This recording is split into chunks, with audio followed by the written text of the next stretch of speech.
and welcome to the Threeway Podcast. That intro was, again, from my Overclocked remix. It is called Lies Within Dreams, and it is by Lulza. Yeah, it's the remixer, Lulza. Yeah. Not bad. It's from the game Nights into Dreams. I haven't ever played it, but it looks pretty good. So, yeah, we're doing the podcast again this week, and unlike usual, we are down to 2 people now, so now it's just a regular way, not a 3-way. Yeah. Unfortunately. Yeah, everyone's got school or work or being gay, so we clearly can't have them here. No offense to any otherwise oriented people here who would take offense at that term. Yeah, we're just horsing around or whatever. Yeah. So yeah, we'll go with our usual MO. We'll do the green light game of the week. Mike, over to you. That would be this time Planet Ship. Although before I start talking about this game, there have been 21 new greenlit games. Right. We're going to do a special episode on that here in the near future where we just talk about the 21 games and nothing else. And if we get off topic, I will murder people. So, yeah, look for that here in the next week or two. We're just going to talk about every different game on that list, all the features that each one has, all the titles, potential release dates.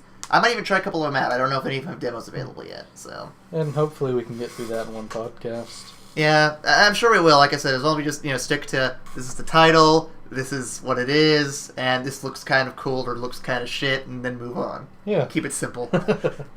All right, so this game, Planet Ship, pretty much the Earth is dying for some reason, and they built this ship in the planet's they built this ship, I guess, starting from the core, so it gets fueled by the core.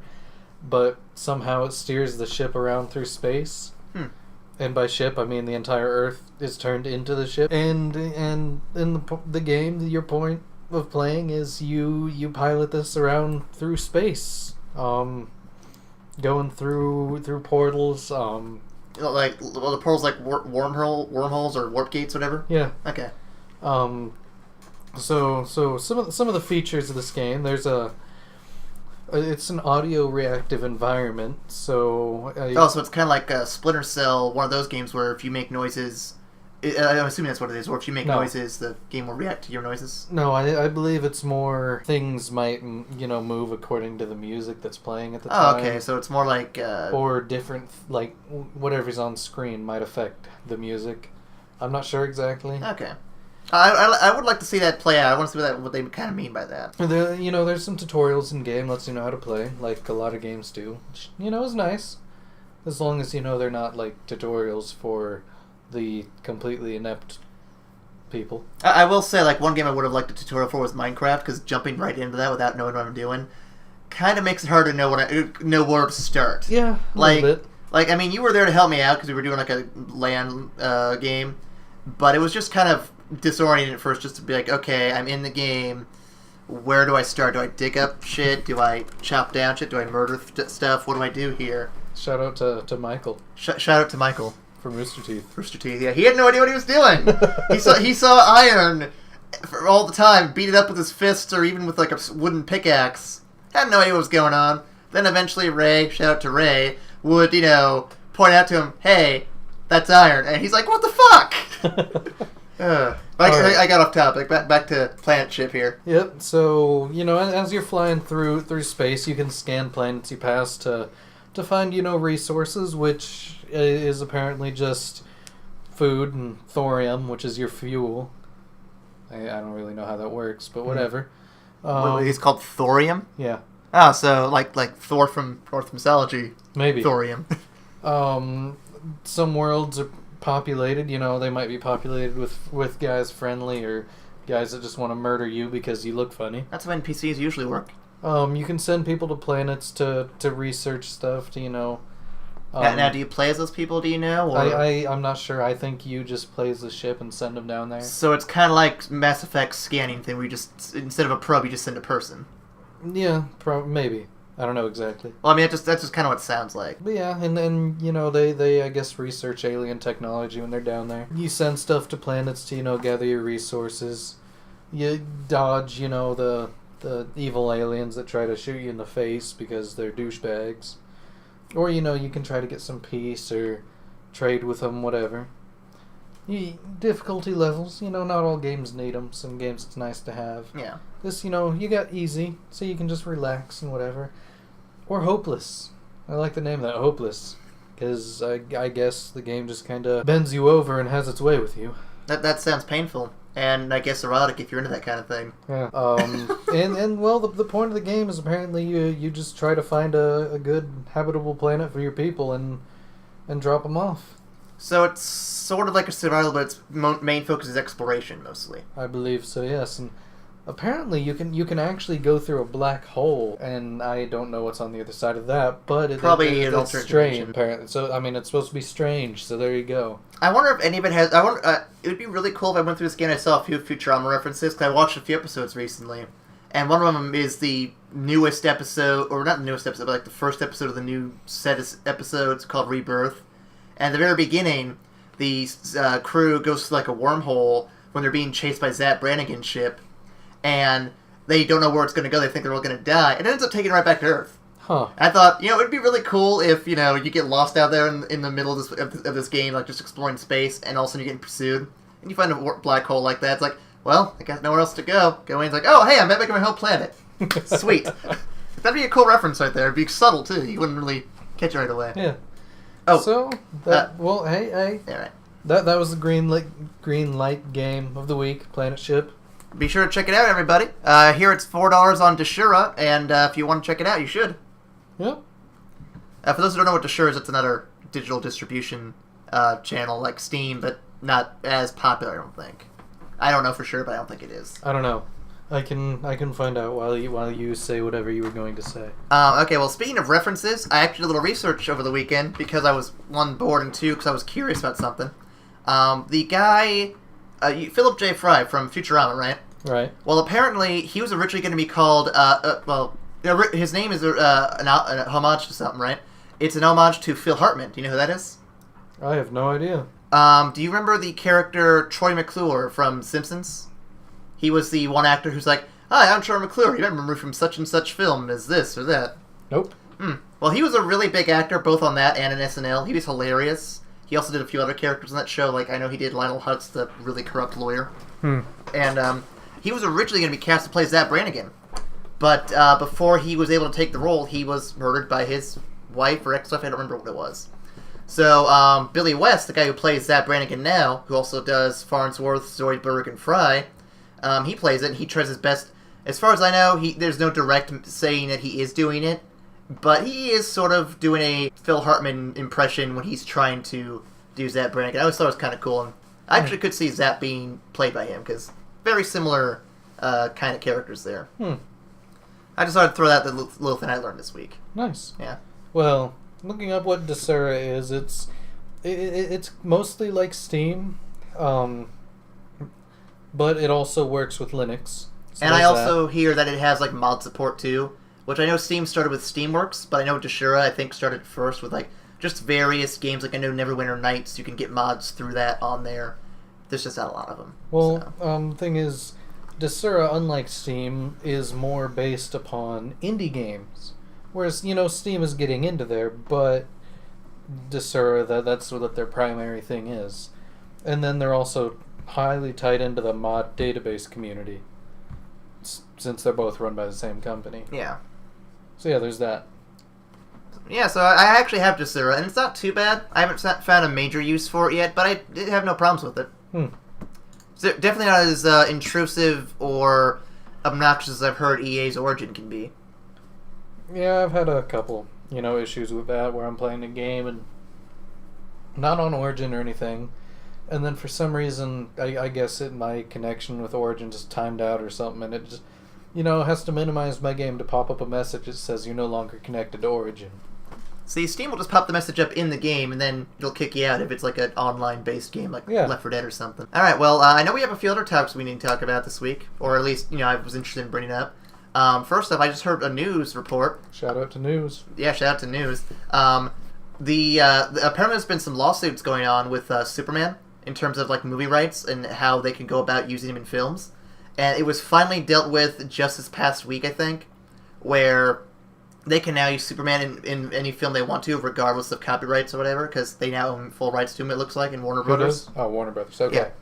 And so, another announcement that followed that was they are good to go for a Justice League movie, which has been set for 2015. Yep. And from the rumors I've heard, and I'm not entirely certain if this is true or not, so take this with a grain of salt, it's going to go straight into Justice League. There's not going to be any build-up like Avengers had, and then they're going to do spin-offs with all different characters afterward. Now, my theory is they're not going to do Green Lantern in it, or if they do, it'll be a different version of him, because Green Lantern, the last movie they did, was pretty bad.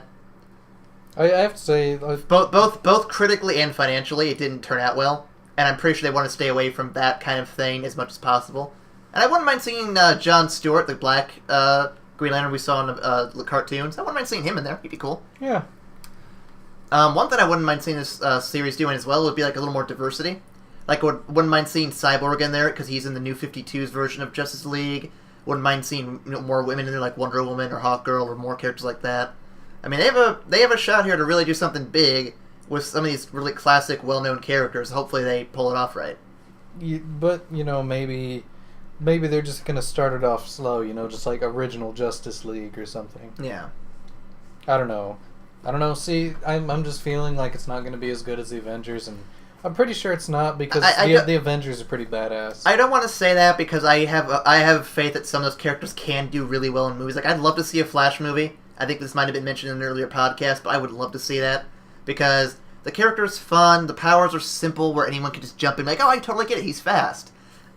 He's funny, he's likable, so he's like Tony Stark in a sense like that, where people just be drawn to his personality. There's no reason not to make a Flash movie. Green Lantern was skeptical because his power's a little more out there. There's a lot more mythos involved with the ring and other rings. Although I do like how in the movie he actually did have some variety in what he did with his ring power, instead of, like, you look at some pages from one of the comics and whatnot, it's just fist, fist, fist, fist. He just fists everything. He's totally into fisting, what can I say? Whereas, from the movie, he, like, makes I remember a spring and some jets at one point. Well, jet engines. But I'll agree with you. It is going to be hard to compete with the Avengers, because, I mean, they've got Robert Downey Jr. playing one of the best superhero characters I've seen in a movie so far. They've got really good people behind the writing staff. They're all working together to make one collaborative project, essentially, through multiple smaller projects. Another thing that you might be looking out for. They also have a Hulk. Yeah. But one thing you want to look out for, they have recently put up a thing on Marvel's and Avengers' Facebook pages, this image. And if you like it, it's like Iron Man's chest piece, essentially. And if enough people like that image, they will release a sneak peek of the new Iron Man movie coming out soon. Like a small little trailer, I'm assuming. I'm hoping it's the one they showed at Comic-Con, where it shows Ben Kingsley in the Mandarin's outfit, because he's officially been cast for the Mandarin, no question about that. And I'd love to see some more stuff about that, because I've just been sitting here on my hands waiting for them to show something other than just still photos. I kind of like how they know that people are going to watch the movie. So just, like, not release any spoilers, not release any trailers, just say the movie is going to come out. It's going to have Tony Stark. Like, it's going to have Tony Stark, like, or maybe, like, show the cast or something, or just, like, some people from the cast. It's like, alright, so Tony Stark is playing Iron Man. Now, something else I want to bring up, this is my notes here so I can remember what we're talking about. Another thing I want to bring up is the S.H.I.E.L.D. TV series that they mentioned a while back, that Marvel Studios is going to start up, and it's going to be written, or at least the first episode is going to be written by Joss Whedon.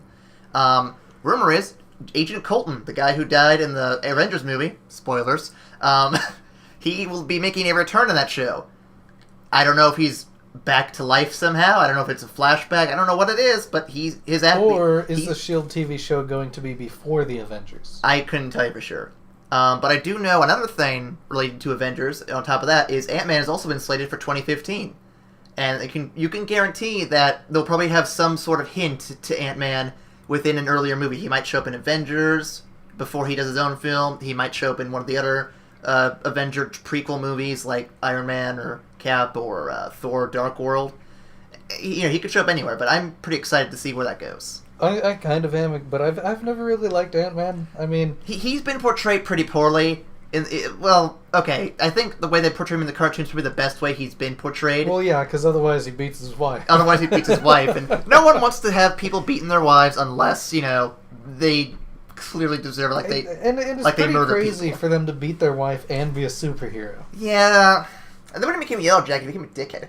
But that would also be interesting if they could pull that off. Yeah, that's pretty much the whole story I know for the upcoming Marvel movies and Justice League movies. No one knows for sure who's playing Batman yet. No one knows for sure who's going to be Wonder Woman, because she's going to have to be in there because she's one of the big three. I'm pretty sure they're going to use Superman from the Man of Steel if it does well. If it doesn't do well, they will probably panic like crazy over there in Warner Brothers. So, yeah, we have a few good movies coming out that way. So. Yeah. Let's see. Speaking of movies, by the way, I just saw Sinister yesterday, that new horror movie that came out like a week ago. I'm just going to go ahead and say right now, it's not the greatest film ever, and it doesn't have all the best scares. Like, I still think the scariest movie that I've seen so far this year is, what was that called? It's the one that had Daniel, what's his name, from Harry Potter, the main character from that. The guy who played Harry Potter. I like you said that instead of Harry Potter, I thought of Frodo. I don't know where you got that from. But no, the guy who plays Harry Potter is in this movie. Woman in Black, that's what it's called. Yeah, that was a. It was a head fucker. That's what it was. It was good. I liked that movie. I thought it was definitely one of the most atmospheric horror movies of the year. I did like all the tension it built up. Like, not many movies are that good with it. And Sinister sort of had a good build-up at first, but then once it's had a few jump scares, I'm like, oh, okay, I can kind of see where this is going from here. And then from the first jump scare on, I can kind of see where it was going, and I'm not surprised by it anymore. And Woman in Black, they had so many chances for jump scares, and yeah, it did do a few, but for the most part... The scares are really subtle. Yeah, for the most part, that they just kind of said, this would be a good time for a jump scare, let's not put one in. Like, there was this one scene where the chair was rocking, and you didn't know what was going on there, but you could see in the background, when he was looking around, stuff was clearly going on. And it was kind of making you, like, is he going to notice that stuff going to happen?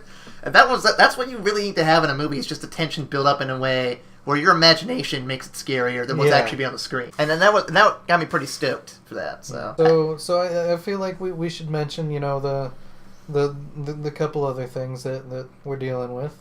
With the Mangaka Central. Oh yeah, we should do our plugs real quick before we forget about those. Sorry about that. So the plugs, as usual, we have mangaka.central.com. I believe it's ProBoards, actually. Yeah, mangakacentral.proboards.com, I believe. Yep. And for those who still aren't aware of that, we're going to keep plugging it away here. But essentially it's a website for those who like to write manga, draw manga, or just read manga. And it's pretty much for you guys just to collaborate on projects, come up with ideas, big think tank for manga, essentially. Definitely worth checking out if you have a chance. And then also, the other thing we got to plug is Sean McGee's comedy show. I don't know if he has any other shows going on this week or not. If he is, he should have been here to tell us. He should have been. He should have been. But the one I do know about is on Monday nights. It is at the Yacht Club. It starts at, I believe, 10:30. It's only $3 to get in. I think it's $4 for minors because they can't buy beer. And it's, or maybe $5, I don't remember. But pretty much you go in, there's usually a musical show going on, or a little musical number to begin with. And then various comedy shows. Various comedians go up and just kind of tell jokes and whatnot. Alright, those are the plugs. Yep. Shout out to plugs. Shout out to plugs. Shout out to shout-outs. So more Marvel stuff that I want to bring up, because I actually was hearing about it, and I don't know enough details to give too much away. But, do you know about the new reboot for Marvel coming up soon? Marvel Now? No, I do not. Okay, well... Please elaborate and educate me on this subject. Okay, well, do you remember DC's New 52 that started about a year ago? No, I do not. Okay, well, pretty much what DC is known for is taking their entire universe, doing some big event where all the universes that they have, multiverse or just single, expand or contract into a single or multiple, depending on what the situation is. And then they redo every storyline in this new universe they create after the big event. Big example would be the newest one, Flashpoint, in which Flash goes into an alternate universe and things just aren't right, so he has to find his way back. And when he gets back, he ends up in this new universe in which everything is pretty much condensed. Like, all the continuity within the past decades of story writing is all but condensed into 5 years in the comic storyline. I don't know how. It's impossible. How can you have 5 fucking Robins in 5 years? That doesn't make any sense. They all died. They all got crowbarred. Only one of them got crowbarred. No, they all got crowbarred. But no, that's pretty much what DC is known for, is just rebooting their storyline from scratch to kind of get new readers hooked into the continuity. And then they go back to using all the old stuff again, so the reboots do nothing, honestly. Meanwhile, Marvel has almost never done a reboot. They pretty much have one continuous storyline. They might refresh a few things to kind of make it make more sense, or to clarify writing and stuff a little bit later on. But for the most part, it's been one consistent storyline. Avengers has not changed from the beginning to the end in terms of, who's with who, what's happening, who fights what powers they have, with the exception of House of M, in which Scarlet Witch takes all their powers and fucks stuff up. But, yeah, in the newest thing, Marvel Now, it started off with the Avengers vs. X-Men crossover thing going on, big event, in which the Avengers and the X-Men, obviously, fight for the Phoenix Force. And if you don't know what that is, Jean Grey, who is also known as Phoenix, has like this immense psychic power that's beyond almost anyone else's control.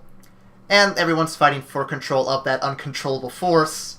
And if I recall, Scott Summers, Cyclops, he gets it. Again, don't quote me on this. I'm going to say if he gets it, then we're all doomed because he's a bitch. Well, somehow he gets it, I think, and Xavier gets killed in the process. So he gets killed, he died in the movie, so... Actually from the same thing, surprisingly enough. But anyway, Marvel Now apparently is both a reboot and kind of picks up from there. If you haven't seen any trailer images or any preview images for that new stuff coming out, I will put them in the podcast video format. But they have different costumes, like Iron Man's, for example, I really don't like. It looks like he's got, instead of the gold and red color scheme going, it's black and gold. So it's like a Hawkeye kind of deal, for those who know what the Hawkeye College is. And if they don't need to know, because otherwise they will find us. Otherwise they won't know where we are. Otherwise they'll find us and kill us. Alright, so what else is there? I don't know all the details, because everything I've found has either been unreliable or unhelpful. But according to my boss at work, who I will, leave his name out for politeness, apparently Spider-Man's getting a huge change too. His new variation will be called the Superior Spider-Man. And apparently it's not going to be Peter Parker. It's going to be someone else entirely, which I'm not entirely against, because, Peter's been the guy for ages. Yeah. But I hope they make a new origin story for him, just because if it's the same one as Peter, it's bullshit. Not everyone's going to go through the same fucking thing. But yeah, there's that. And then also, he has new powers. Or at least his outfit gives him new abilities. Like, for example, one of which is he will have retractable claws. So he's Wolverine. That is what I've been told. I can't clarify this for sure, so do not quote me on this one, but apparently he has claws.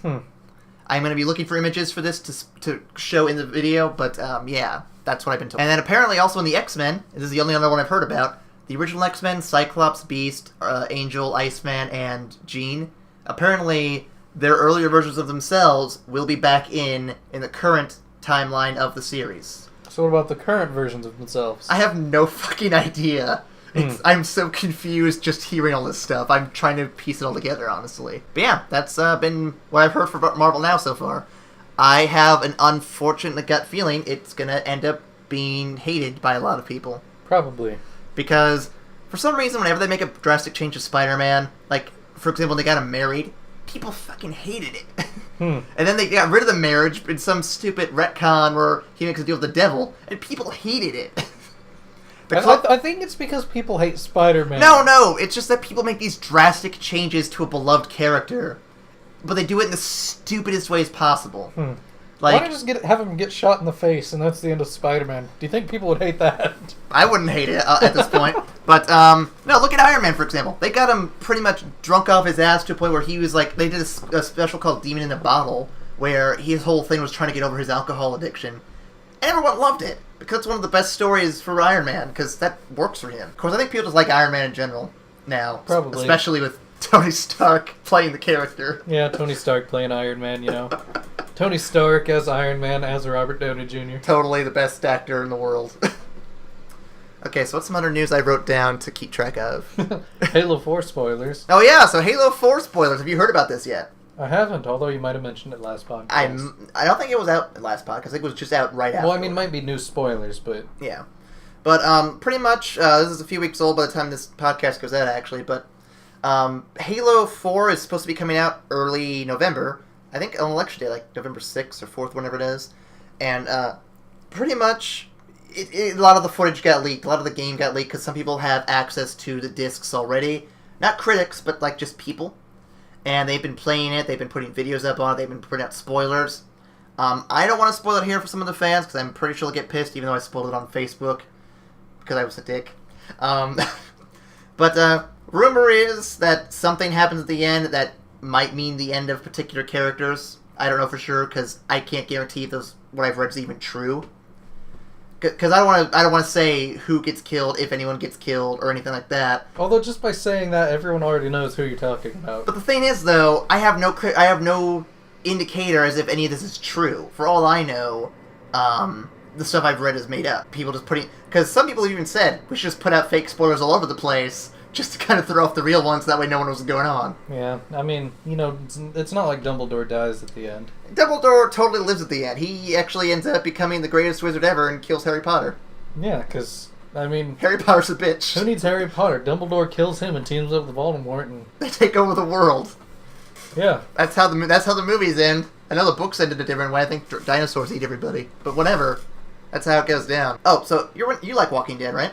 I've seen a bit. From what I saw, yeah, it was pretty good. I haven't watched, much of it, like season 2 or 3 or... Well, season 3 just started. The end of season 1. I think I've seen, like, maybe 8 or 10 episodes. You're a terrible fan of the show. I've been tempted to watch more of it, but I don't know if it's all on Netflix. Shout out to Netflix. Shout out to Netflix, again. Shout out to Sean for shouting out to Netflix. But no, I will tell you this much. The first season is, in my opinion, solid gold. They did a great job with the first season. Second season gets kind of old, kind of fast, because they're just on a farm, a lot of drama, nothing... Yeah, I think what happened is the same kind of thing that happened with Stargate Universe. And I mean, Stargate SG-1 went for like 10 seasons, and I liked all 10 seasons of that show. Like, I never got tired of the show. And then there were like 3 movies after that. I liked all 3 movies. Stargate Atlantis, it wasn't as good, but still pretty good. Stargate Universe, it's just like a drama. Like, it just ended up being a drama and kind of shitty, so I've not even seen half of that. That sounds awful. And that, from what you're saying, that's what Walking Dead Season 2 is, just turns into a drama. Like, the first half of it's not terrible, but it just gets really kind of samey after all, because they just stay on the farm the whole time. And by the last episode, like the last few episodes, they finally does something cool. Like, are they actually farming and getting food, or is it just they're there? There's a guy who actually owns the farm, and they're kind of, living with him and his family, so... Like, is there a big stockpile of food? I don't know that much. Like, they didn't show it, so I'm not sure, but they had plenty of food to feed most everybody. But, I'm gonna go and spoil the end of Season 2 here. Do you mind? Or would you rather... I don't really mind. Okay. For those who aren't listening, or for those who are listening, if you don't want spoilers, skip ahead like 2-3 minutes, 5 maybe. But at the very end of the season, what's the one guy's name? Not Rick, but the other alpha male there. John, James. I don't know. Well, the other cop there who isn't Rick, I forget his name though. Well, wasn't it his partner? Yeah, it was his partner. I just can't remember his name. I think it began with an S. Steven? No. Salami. Siler. Well, let's call him Siler, because I remember from Heroes, Siler was a badass. Okay, we'll call him Siler. Anyway, even though it's a terrible, that's going to confuse people. So Siler is trying to be the alpha male of the group, and he takes Rick out in the middle of the woods and gets ready to kill him. But Rick sees this coming a mile away, they fight, Rick kills him, and he's like, okay, well, problem solved. And then Rick's kid comes out of nowhere, because he was a dickhead the entire second season, for getting himself into shit all the time. He's, like, holding a gun up at his dad. Like, so, you can't see me, but he's holding it up like this. And his dad's like, whoa, kid, just chill for a second. And the kid... Wait, so is it Siler's kid or Rick's kid? Rick's kid. Why is Rick kid going to shoot him? I'm getting to that. So he shoots, but he shoots past him because Siler's back up as a zombie. Oh. Because apparently, and you find out at the very end of the second season, death does not mean death anymore, because they've been exposed to the zombies for so long that they now carry it with them, like the Left 4 Dead survivors do, where if they die, they will just come back as zombies. So, in other words, they're like, it's not that they're immune to the infection, it's just that... Well, they just haven't been bitten yet. but because of their exposure to it, they now carry the disease on them, and they can easily, just turn into a zombie once they're dead. They don't have to be bitten. Right, so in other words, they're like carriers for a virus or a disease where it doesn't really affect them, but anyone they get near, it might affect. It might affect them. It hasn't affected the farmers yet, which is weird because they weren't exposed to as many zombies as they were, but I don't know for sure. They did have some zombies round up in their barn house. So that might have been what kind of counterbalanced it, but I'm not sure. Nah, I don't know. It sounds weird, but alright. And then season 3 takes place, it's like a little bit of a time skip, because apparently they skipped the whole winter season, because they don't want to have us watch them dance around in the snow for fucking a whole season. But the new season, they start off, they find a prison, they clear out the yard, they clear out a little area, it is exceedingly secure, walls are completely perfectly constructed, they can lock themselves in with the steel bars, they can't get zombies through that. Double fences, the whole works. So, season 3 starting off pretty good in terms of them being secure. But there's this black ninja chick, and I'm seriously, she is a black woman who's also like a ninja chick with like a samurai sword for some reason. She has 2 zombies with their bottom jaws ripped off and their arms gone on chains, flying around everywhere. Why? I have no fucking clue. Huh. But she is sort of badass at the same time, kind of just confusing to me altogether.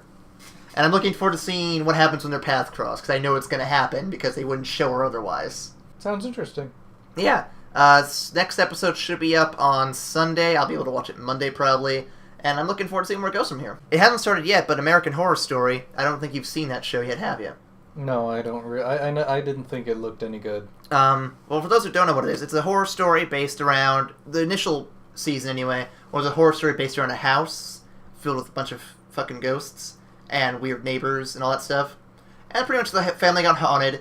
Anyone who died in the house would come back as a ghost in later episodes. And the family ended up dying at the very end of the first season. And now they haunt the house along with all the other ghosts. And some of those ghosts hate them because of reasons. So the new season... Racism. Probably. Even though they're all white. Actually, there might be one black guy. I don't remember. But the new season takes place in a mental institution. Yeah, and that actually has me pretty interested, because the lady who played the crazy neighbor in the first season now plays a very Nazi-like nurse, I guess is what it is, in the mental institution. Sounds interesting, because the Nazi woman. You would say that. Yeah, I'm looking forward to seeing how this goes down. I love shows that are scary. I love shows that have mental institutions in them, because they're always weird. So yeah, I'm looking forward to see where this goes. Yeah.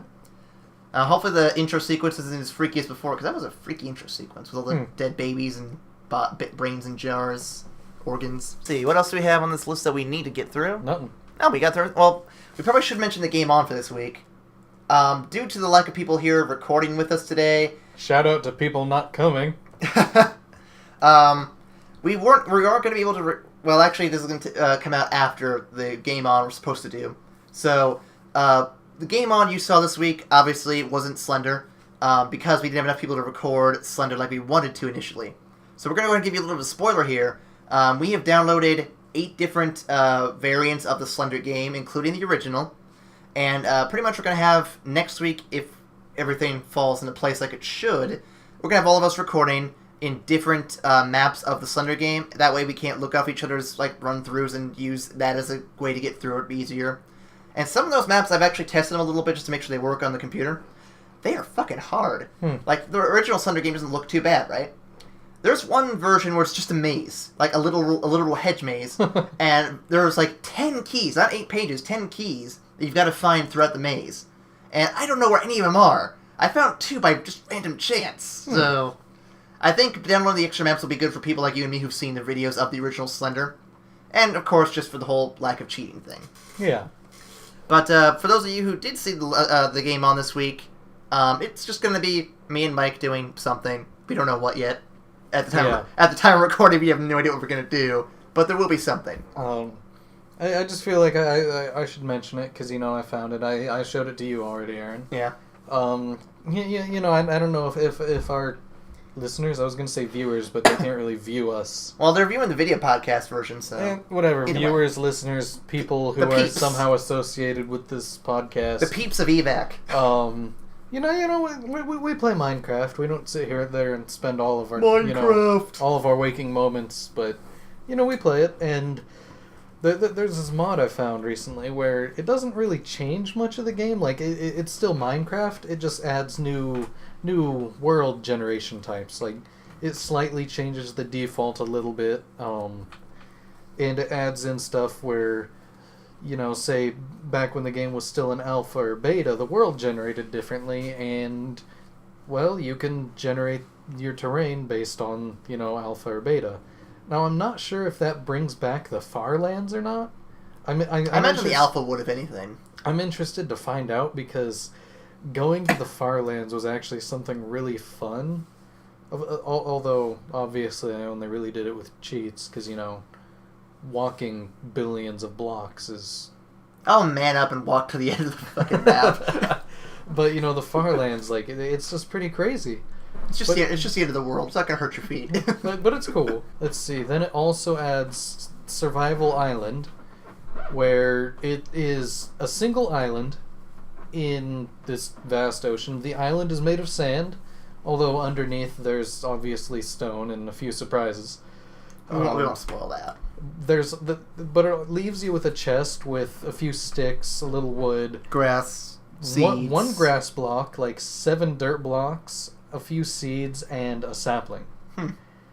So, there's a little bit to get you started. So, you can have food and wood and, if you're lucky, maybe even more later, if you can live. Yeah, that's all there is to it. And you just survive, I guess. I'm not sure if anything special happens later. Yeah. Then, as people who are familiar with Minecraft might know, that there was something that Notch had mentioned a bit of time ago, something called Skylands, or the Sky Dimension. Well, this mod adds that. The first thing is it's a survival island, but set in the sky, and, well, you don't start with a chest because it's, you have grass and trees and stuff, but all there is this one floating island. There's no land beneath you, there's just air. Now, for those who aren't familiar with Minecraft and what Sky Dimension would be, think of the loft, the Sky Loft from Legend of Zelda Skyward Sword. It's kind of the only comparison I can think of. Well, if they did that, but... Well, I mean, that's another one that people would probably know just as much, just because it's everywhere. Yeah, I mean, it's just a floating island in the sky. Yeah. And there's nothing beneath you. It's the void. So I want to say there's a song called "Float Down to the Sky." Like there's a line. Float maybe. Down to the sky. I don't know. The next is just the Sky Dimension, which is the world but floating islands. So there you go. And then there's the Cave Dimension, which is what it sounds like. The entire world is caves. Cave. And the only natural light is lava. So have fun with that. Yeah, I saw you play a little bit of it. It looked interesting. I might try it out at some point here soon. Yeah, I mean, I'm still in the middle of making the massive pumpkin harvest in my current game, though. I could open mine up to LAN and see if you could join, because I don't have too much of a house. I mean, I haven't really felt the need to build a house the day and night. I don't even know what time it is. Now, you know one that I'd like to see in Minecraft that would be kind of cool? If you're in the middle of one game, I would love it to see if you could have the way any items you're carrying on your person in one game transfer to another game. I know would be difficult to do, but I think it'd be kind of cool. I know, some modded servers have done that, where, because there's teleport systems, or, mods, where, you can build an area and designate it as a teleport, and then you designate some second area as the exit. Or, a two-way teleport, where you just go in one end, come out the other. But there are some variants of these mods where it actually allows you to teleport between worlds. Now, I'm not sure if that's just, the Nether world, or if they have it installed maybe a Sky Dimension, that's based on the normal thing, like the Nether. Yeah. Because I believe that's originally what the Sky Dimension was going to be. You could build a portal and go to the Nether, and, there's the end, and then, maybe you could build another portal, and that'd be the Sky Dimension. Yeah. But that didn't happen, obviously. But, maybe these mods would do that. Or maybe it would actually let you teleport to another world, which, would be interesting. Oh, one thing I want to get out of the way real quickly, I forgot to mention this, was... Shout out to Tangents. Yeah. Well, I recently bought a new game, Mark of the Ninja on Steam. It was originally an XBLA game. and that was one of the 8 reasons. Because one of the 8 games I wanted to get for Xbox in general. And then when I heard it was on Steam, I'm like, well, that's one less reason for me to want to get an Xbox. And so I bought it, and I love it so far. It's one of the first stealth games I've really gotten into. Pretty much, when you're in like shadows, you cannot be seen unless they have a flashlight on you. And if you're not in shadows, you clearly can be seen. You can use noises to distract people. Like, you can throw dead bodies to distract people. You can knock out lights to distract people. Like, can you actually throw dead? So you're like a super strong mutant thing. You're a ninja, is what it is. You know, I don't think ninjas can throw entire dead bodies. Well, it's not like you're throwing it like halfway across. You're just like, chucking it over, essentially. So you're sending it like maybe 10 feet. 10 feet the most. Oh, okay. Then I'd say that's just like tossing or, heaving, not throwing. Because throwing a dead body... Okay, we're not getting semantics here. I would, just imagine someone like, oh, see that building over there?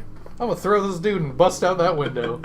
But anyway, like, there's so many different mechanics to it in terms of, like, noise and lights and fear. There's actually fear levels that measure the fear of the different guards. You can't see it, but, I mean, when they start panicking, you'll know that they're fucking scared as shit. There's just so much to the game.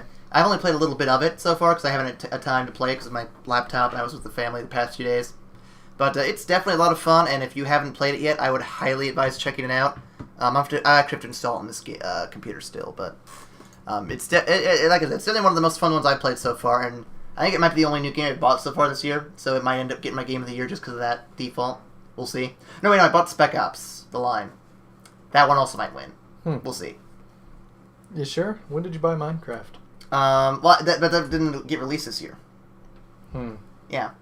I can only realistically give awards to games that have come out this year. But you bought it this... Yeah. Well, then I should consider Bayonetta for a fucking award. That's like a 2-year-old game. Well, yeah.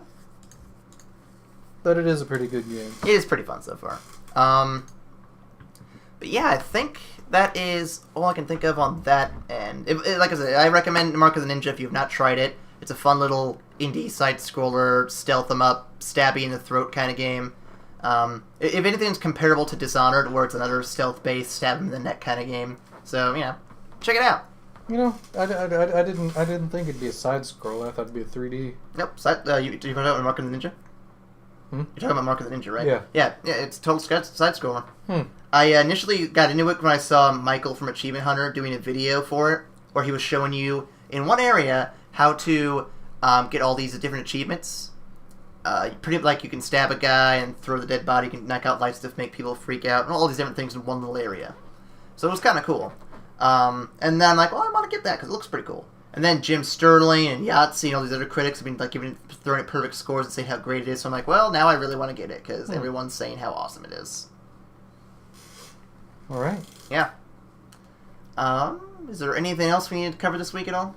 I can't think of anything. I mean, other than back from vacation back home, that was interesting. Yeah. Oh yeah, it was your birthday this past week, right? How was that? It was chill. That was it. Very chill. Yeah, I didn't do Ice much. cold.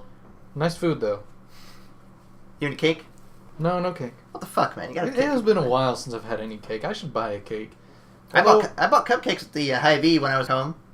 We went to the newest one that opened up. This like super big one. It was ridiculous. I don't want to get into it completely, but I bought a few cupcakes there. They were alright. Was there a helpful smile in every aisle?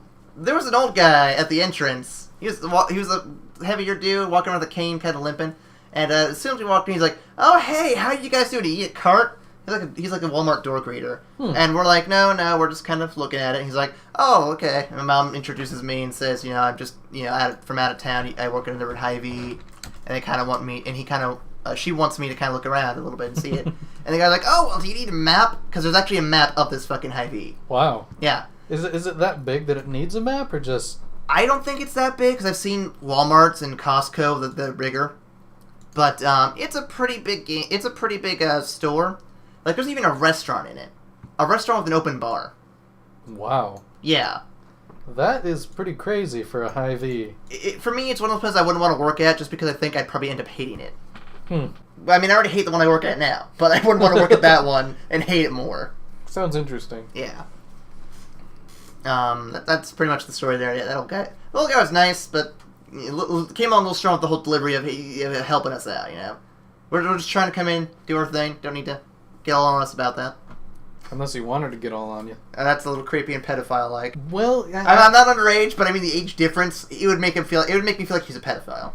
Okay, yeah, I can get that. I can understand that. Like if I were, what? How old am I now? If I were like 4 or 5 years younger, he'd be totally in pedophile territory, and that'd be creepy. Yeah. Well, I think that's about it for this time. How long have we been going so far? This is one of our shorter podcasts, although it's not too short. Yeah, it'll definitely be easy to edit this one. So, yeah, sorry for the short podcast. Sorry for the lack of people. We tried to contact everybody. We only got responses from 2 people. All right, well, you guys heard it here. Check out what's that game called again? Planet Ship. Yeah, Planet Ship. Check out Planet Ship. Check out Mark of the Ninja. If you feel like you're up for it, check out Sinister. It's not great, but it's okay and worth checking out. You could check out Minecraft for the PC. And you know... Fuck the Xbox version. Yeah, fuck that one, because... You can't get mods for it. And as well, you also can't get golems or villages or magic or anything fun. Until they update it, which will be... Eventually. Who knows how long, because it's a bitch to update on consoles. Update anything, not just one game. Yes, I am saying it's better to play on a PC. I'm not saying it's bad to play on a console, just... I personally prefer the PC, and I have nothing against consoles. I will say that it's better to play on consoles or on PCs, that consoles just suck ass. Well, it's just that consoles are just mini PCs, whereas a PC can do everything. Yes, Jim Sterling, they are mini PCs that have nothing. Oh, thank God for Jim. Thank God for Jim. Shout out to Jim. Shout out to God. But no, I get what you're saying. And the problem I have with consoles in this thing is that they have exclusive titles and some features, like, for example, the Wii U coming out with the touchscreen thing going on. I find that interesting. I find the exclusives I've seen on the PS3 and the Nintendo products all interesting. So that's why I still get consoles, because I want to be able to play Mario, I want to be able to play Bayonetta, I want to be able to play anything I can't play on the PC, because some of them are fun. I have to say, the Wii U with its controller and everything, I can understand that having exclusive titles. But like the PS3 and the 360 and stuff, it's they don't really do anything that a PC can't. Well, I mean, other than when they added in the Kinect and whatnot, which you could the Wii ripoffs. You could probably do with a PC, but I mean, before those, there was nothing special about those that you couldn't do on the PC. You are completely missing 2 important facts. The Xbox 360 had HD DVDs, which died out really quickly, but they had that. So they had a feature that the other one didn't have. And the PS3 has Blu-rays, which I don't think are all that worthwhile, but they're there. So there you go. Hey, PC can have both of those. Yeah, well, they can't have HD DVDs anymore because they're extinct. Yeah, but I mean, it could have. It could have had them. It could have had them. Because, the optical drive, which nobody pays attention to because... Who the fuck cares? It's shit. I mean, as long as you have a working optical drive, you're good to go. And I agree with Sarge from Red vs. Blue. HD DVD doesn't have enough repeating letters. It should be HD DVD. I have to throw that joke in. It's one of my favorites. Yeah. And Blu-ray? Fuck that. It's going to be red. Although I gotta say, when I was back home, I watched most of the first 2 seasons of Archer again. Have they announced anything for a 4th season? Because I know they just finished the 3rd one back in spring. I'm really looking forward to a 4th one, because I'm pretty sure they'll do it. I think I have to watch the entire 3rd season. It wasn't on Netflix. Oh, really? Yeah. So that's why I only watched the first 2 again. And I gotta say, just, it's great. I have a couple quotes saved from that, just because I had to. There's one of my quotes. There's one quote from the very last few episodes that I like in the 3rd season, where they meet the space captain, and Archer's like, "Hey, so if I were to say that we're going into a zone going into a zone of danger, how would you say that?" "Well, we're going into a zone of danger." "No, but how would you say it differently?" "We're going into a zone fraught with danger." And then he was just laughing because he thought that was just so corny. But at the very end of the episode, of the first part of that little arc there, the guy's like, "Hello, Mr. Archer, and welcome to the danger zone." And then Archer's like, "Yeah!" And by the way, fuck you, Tim. I can quote that however much I want. So there you go. Let's see, and then that reminds me of just you're not welcome in Fort Badass. That was one of the best ones. Anything with Krieger is definitely worth checking out. And his other quote, what's the? Oh, that was the I don't remember the first part, but it was like, I can't hear you, or damn it, I don't remember. Had something to do with imagining Archer and Lana having sexual intercourse. Because at the time, Cyril was dating Lana, and he'd had a whole bunch of... I can't think of the word. Some kind of issues, like... I don't know. But in Season 3, though, there was this one episode where they had Krieger come in to dispose of a dead body. And it was pretty funny. And I don't remember all the lines he had in that episode, but some of them were just solid gold in that one. Like, thank you. We should probably wrap up, though. Shout out to Archer, by the way. Shout out to Archer. Yeah, but we should probably wrap up. I don't want to go too long, especially with just two of us. I'm pretty sure we're not as interesting as having the full group here. Yeah. So yeah, that was the almost three-way podcast. It's a 2.5 way, because, we're both awesome enough to include another half person here. Oh, yeah. Yeah. So, thanks for listening, and tune in next week for hopefully more people, more Game On, and more just awesome stuff. Yeah, and, more us. Yeah, more us, because we're just... Again, 2.5 people worth of awesome. Yeah. Alright, well, thank you. See you next week.